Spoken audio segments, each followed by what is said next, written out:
एक बार जरा जेके सीमेंट दिखाना स्क्रीन पर। जेके सीमेंट, उसके शायद नंबर भी आए हुए हैं इसलिए भी थोड़ा रिएक्शन देगा अलग से। एक बार जरा जेके सीमेंट दिखाइएगा। ये 4,000 वाला शेयर है। गौरांग सर, ये सीमेंट कंपनीज पर आपका टेक क्या है? ज़्यादातर बाजार की गिरावट के अंदर पार्टिसिपेट कर रही है और टूटी भी हैं, इसमें कोई दो राय नहीं है ना। उनकी अपनी कॉस्ट शीट्स, बैलेंस शीट्स को उस समय लोग नज़रअंदाज भी कर रहे हैं कि क्रूड देखो नीचे से काफ़ी तेज़ी से ऊपर से नीचे भी आया हुआ है। नज़रअंदाज तो हो रहा है सब चीज़ें। लेकिन अगर आपका टेक चाहिए मेरे को सीमेंट कंपनीज पे, जेके सीमेंट तेज़ है इसलिए मेरी नज़र में आ गया। अदरवाइज ज़्यादातर सीमेंट कंपनीज तेज़ नहीं होनी चाहिए। एक बार दिखा देना सारी सीमेंट कंपनीज। और गौरांग सर आपका टेक। तो डिम्पी जी देखिए,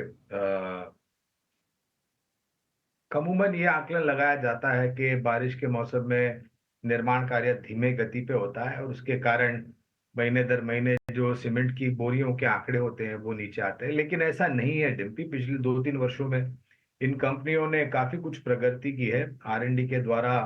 पहले जिस प्रकार से एक एक महीने आपको इंतजार करना पड़ा था अगर आपने आरसीसी डाली है तो सूखने के लिए, ऐसा नहीं है अभी।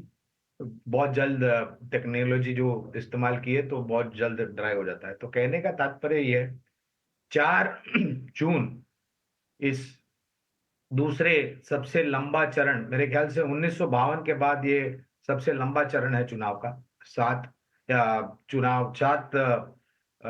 भागों में ये चुनाव हो रहा है और 1 जून को समाप्त होगा, 4 जून को नतीजे आएंगे। सरकार गठन होने के बाद भारत निर्माण कार्य बहुत ही जोर शोर से आगे बढ़ेगा डिम्पी। और न तो सिर्फ सरकार के खर्च जो हो रही है केंद्रीय स्तर पर या राज्य स्तर पर, लेकिन रियल एस्टेट सेक्टर भी अच्छा कर रहा है। और जहां तक हमारी जानकारी है, रियल एस्टेट सेक्टर दूसरे सबसे बड़ा क्षेत्र है जो सबसे ज्यादा सीमेंट की खपत होती है। निजी कंपनियां विस्तार योजनाएं करेगी, वहां भी सीमेंट का। एसीसी, अल्ट्राटेक, अंबुजा, ग्रासिम ये दिग्गज नाम है। मझौली कंपनियों में Dalmia Bharat, JK Lakshmi Cement, Ramco Cement, Birla Corp, India Cement जैसी कंपनियां हैं जो खरीदारी की सूची में है।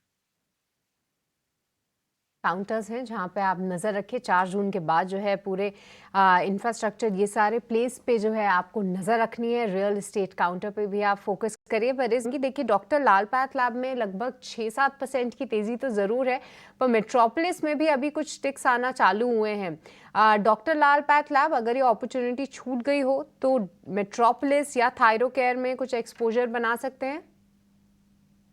जी सृष्टि, मेरा मानना यहाँ पे है कि फार्मा स्पेसेस जो है काफी हाई बीटा रहते हैं एंड यहाँ पे बेटर है कि हम कंजम्पशन स्टॉक्स के साथ जाए या फिर डिफेंसिव प्ले के लिए प्ले करना है तो एचयूएल के साथ जाए। तो ये बेटर स्टॉक्स है ऐसे बाजार में प्ले आउट करने के लिए, बिकॉज डेफिनेटली जो ये फार्मा स्टॉक्स होते हैं काफी इसमें जो हाई बीटा के कारण जो वॉलेटिलिटी है वो काफ़ी हाई रहती है। तो इस कारण मेरी प्रेफर्ड सेक्टर जो है वो कंजम्पशन और एफएमसीजी रहेगी एज़ डिफेंसिव प्ले।